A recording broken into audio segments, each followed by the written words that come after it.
Hello, xin chào tất cả mọi người. Hôm nay nhân dịp một ngày cuối tuần không phải đi quay thì mình lại quay trở lại với tập 2 của series Cưới Ngay Kẻo Lỡ.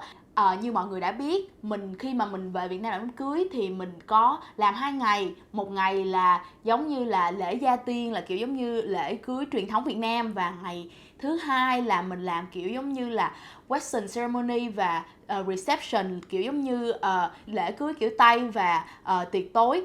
Thì ngày hôm nay mình muốn cùng mọi người nhìn lại hình ảnh của mình trong 2 ngày hôm đó, và mình sẽ break down ra là trong mỗi ngày thì mình đã lựa chọn trang phục, make up và những phụ kiện của mỗi ngày như thế nào, để cho bạn nào mà có nhu cầu tìm kiếm chọn lựa cái bridal look cho mình thì có thể tham khảo nha. Rồi, đầu tiên thì hãy nhìn lại hình ảnh của mình trong cái ngày thứ nhất là ngày lễ Gia Tiên. Thì cái suy nghĩ của mình là trong ngày lễ Gia Tiên mình muốn mọi thứ, những cái chi tiết ở trong ngày lễ Gia Tiên của mình nó thiệt là Việt Nam, nó thiệt là truyền thống, nó thiệt là kiểu như hoài cổ, nhưng mà hoài cổ một cách đơn giản, có nghĩa là không phải là hoài cổ theo kiểu là rồng bay phượng múa rồi cầu kỳ cung đình đồ các kiểu. Đó là lý do tại sao mà áo cưới của mình, áo dài cưới của mình và Nick và các bạn bưng quả và cả gia đình của mình nữa là áo dài ngũ thân. Lý do thứ nhất là vì mình với Nick thì cũng hơi to con, cho nên là tụi mình nghĩ là nếu mà tụi mình mặc áo dài mà dáng nó rộng rãi một chút xíu thì nhìn nó sẽ dễ thương hơn. Áo dài truyền thống, nếu mà đi theo hướng truyền thống thì nó cũng có nhiều cái kiểu truyền thống lắm. Ví dụ giống như mình có thể mặc nguyên một cái áo kiểu Nhật Bình, kiểu giống như là hoàng hậu đám cưới, vậy cũng rất là đẹp, mình cũng rất là thích cái concept đó. Sau đó thì mình nghĩ lại và mình thấy là áo Nhật Bình thì nó hơi lễ nghi quá. Mình muốn một cái áo nào đó mà nó nhìn nó truyền thống Việt Nam nhưng mà nó vẫn gọn nhẹ, để mà sau khi mà đám cưới xong thì sau này mình với Nick ở bên này, khi mà có dịp lễ Tết gì đó thì tụi mình vẫn có thể mặc lại mà nhìn nó không có bị cồng kềnh quá. Wedding planner của mình coi như là lục lọi tìm kiếm nhiều nơi thì giới thiệu cho mình một cái bên gọi là Hoa Niên Concept. Thì đây là một cái team mà chuyên may áo dài kiểu hoài cổ. Khi mà hỏi giá ra thì giá cả cũng rất là phải chăng. Thì ví dụ giống như áo của mình thì như mọi người thấy ở đây là mình mặc một cái áo dài ngũ thân với lại khăn đóng, và Nick cũng mặc một cái áo dài ngũ thân với lại khăn đóng. Bộ của mình là áo và quần không nha, là 2,7 triệu, và bộ của Nick là áo và quần là 2,4 triệu. Và họ tính, tại vì họ may đo riêng cho mình cho nên là họ tính một cái tiền nữa gọi là tiền lên rập để may áo. Thì nó giống như là kiểu họ sơ đồ ra những cái mảnh mảnh của cái áo rồi cắt may theo đó, thì cái đó là thêm khoảng 1,4 triệu nữa. Thì tính ra là áo của mình với Nick là mỗi cái là khoảng hơn 3 triệu. Thì mình thấy là đó là một cái giá phải chăng, và đặc biệt là cái kiểu dáng, cái màu sắc, cái thiết kế của họ nó phù hợp với lại những cái gì mà mình đang tìm kiếm. Mình chọn màu đỏ tại vì mình thấy là màu đỏ, cô dâu mặc áo màu đỏ nó giống như kiểu đó giờ ông bà xưa mình hay làm. Muốn là trên áo của tụi mình có những cái họa tiết mang tính chất truyền thống Việt Nam, nhưng mà nó không có bị quá là to. Họ suggest cho mình là gợi ý cho mình là chọn cái mẫu họa tiết giống như này, thì là có chữ hỷ nè, xong rồi có hoa đó, một chút xíu xíu như vậy, mình thấy rất là nhẹ nhàng dễ thương. Của Nick cũng giống như vậy. Mình làm lễ Gia Tiên ngày 5 tháng 8 thì mình chọn được hoa niên là mình nghĩ là lúc đó là coi như là giữa tháng 7 rồi đó. Từ lúc mà tụi mình chọn và quyết định may á, cho tới lúc mà lấy áo là khoảng ngày 2 hay ngày 3 tháng 8 gì đó. Tụi mình phải lấy số đo từ xa, thì bên hoa niên hướng dẫn cho mình là ok mình phải đo những cái gì, đo tay, đo quần, đo cổ đồ này nọ như thế nào. Khi mà về Việt Nam á, thì tụi mình trước ngày lễ Gia Tiên tụi mình đi thử thì Nick cái tay áo hơi bị chật một chút xíu, thì họ sửa chỉnh lại, tụi mình vẫn nhận được áo đúng ngày kịp lúc. Mấn thì ở bên đó bên Hoa Niên người ta hỗ trợ cho thuê và mua. Thì như tụi mình thì tụi mình muốn được mua trọn cái bộ trang phục cưới của tụi mình để sau này tụi mình giữ làm kỷ niệm, cho nên là mình mua cái mấn của mình là 200, của mấn của Nick là 100. Giày thì giày cưới của mình thì đây là giày cưới của mình. mình mua cái mẫu này cũng khá là trễ, tới lúc mình về Việt Nam mình mới mua. Tại vì không hiểu tại sao lúc đó mình có cái suy nghĩ là ở Việt Nam mình sẽ có nhiều sự lựa chọn hơn, mua được giá rẻ hơn. Nhưng mà mình nghĩ là cũng hơi sai một chút. Tại vì thật sự mà nói là lúc mình về Việt Nam là cũng khá cận ngày rồi, mình cũng phải đi lựa 2-3 ngày.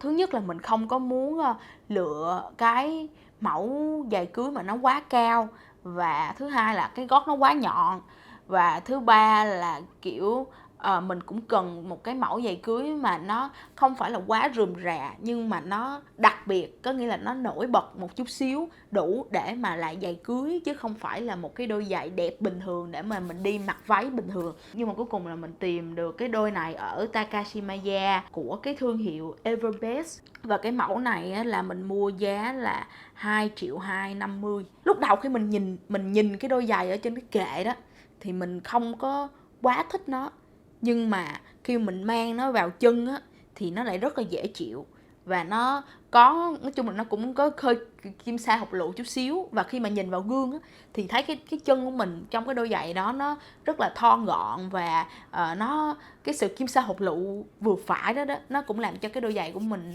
nó nổi bật chút xíu, nó giống như là giày cưới. Thực sự mà nói là 2.250.000 á, có thể so với nhiều cô dâu khác thì mình nghĩ cái giá đó không có mắc.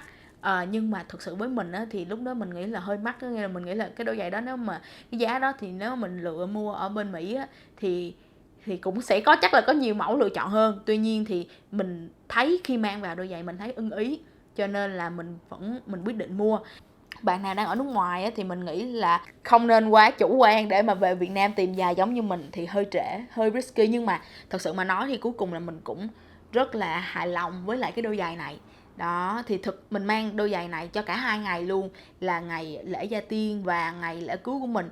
Bên Hoa Niên thì họ có hỗ trợ cho thuê kiểu như hài đó, giống như của Nick mang nè, đôi của Nick đang mang, đôi hài này của Nick đang mang là thuê khoảng 40-50 ngàn gì ở bên Hoa Niên. Thì họ cũng có kiểu như thế này mà cho nữ.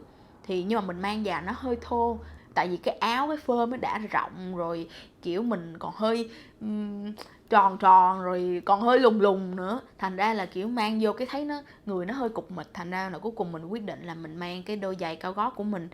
Mình không có đeo trang sức gì nhiều cả.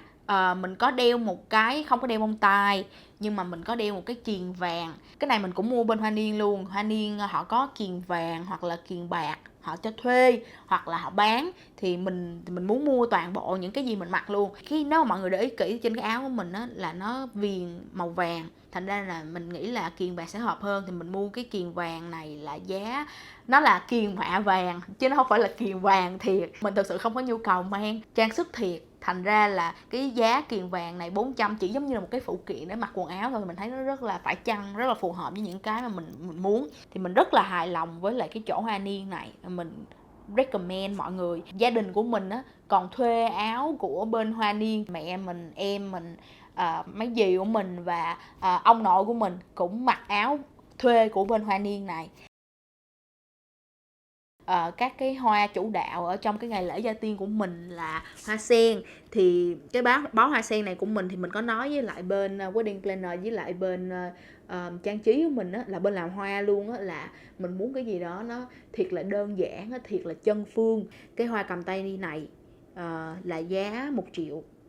1 triệu, cái bó hơi nhỏ, mình thấy hơi mắc. Nhưng mà cái bên này được cái họ làm hoa rất là đẹp và rất là tươi. Tất cả mọi thứ đều là hoa tươi hết. Bên này họ chỉ làm hoa tươi thôi. Thì mình rất là thích cái bó hoa này. Nó nhẹ nhàng, truyền thống, hoài cổ. Nhưng mà còn một cái nữa là cái bộ nail của mình. Mình làm cái bộ này ở Puna Nail ở đường Huỳnh Văn Bánh. Thì giá là 300, là mình làm cắt duỗi móng, sơn gel, rồi ombre. Cái bộ móng trên của mình ở dưới thì cắt duỗi, sơn, bộ chân cũng là sơn gel luôn. Thì giá 300 mình thấy cũng khá là phải chăng.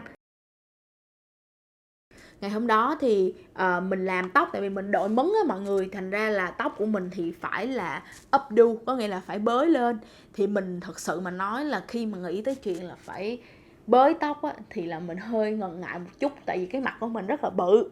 Thì ngày hôm đó mình cũng khá là lo lắng, nhưng mà nhờ bàn tay phù thủy của anh makeup cho mình. Là anh Thắng, mọi người có thể tìm anh Thắng ở trên Instagram tên là Boomalicious. Thì anh Thắng là làm tóc make up cho mình trong cả 2 ngày luôn. Thì ngày đầu tiên là ảnh làm cho mình cái mẫu updo này rất là nhẹ nhàng, bới lên một cục ở phía sau, và ảnh có nhấn nhá một cái giống như một cái viên ngọc trai ở phía sau cho mình. Còn ở phía trước á, thì là ảnh để coi như là có hai cái cọng tóc mai đó. Thì nhờ hai cái cọng tóc mai này mà nó che được cái mặt của mình, thì thực sự mà nói là mình thấy là rất là ưng ý. Tại vì cái ngày hôm đó quay góc nào cũng không có bị mặt bự, thì mình khá là bất ngờ. Nghĩ là anh Thắng rất là biết cách để mà giấu cái khuyết điểm của mình và highlight lên những cái nào mà anh thấy nhìn ok. Anh làm cho mình là tóc và make up là giá 3 triệu. Mình cảm giác như là mình được hời với lại cái giá đó. Tại vì anh Thắng không những là làm việc rất là professional, mà tới đúng giờ tụi mình bắt đầu make up từ 5 giờ sáng. 5 giờ sáng đúng bon, phải là ảnh bấm chuông là mình xuống mở cửa, là tụi mình bắt đầu make up từ 5 giờ sáng. Nghĩa là rất là biết cách để mà nói chuyện và tạo không khí vui vẻ trong lúc đám cưới. Tại vì như mọi người đã biết là trong cái ngày đám cưới thì nó rất là bận rộn, rồi lo lắng, rồi trước đó cũng rất là chạy nhiều công việc, thành ra mình cũng rất là dễ stress đó. Nhưng mà anh Thắng là ảnh make up cho mình đẹp, thì anh Thắng ảnh còn giúp đỡ luôn cả những đứa bạn của mình nữa. Thì thật sự mà nói là nếu như mà bạn nào mà có nhu cầu make up thì mình rất là recommend anh Thắng đó.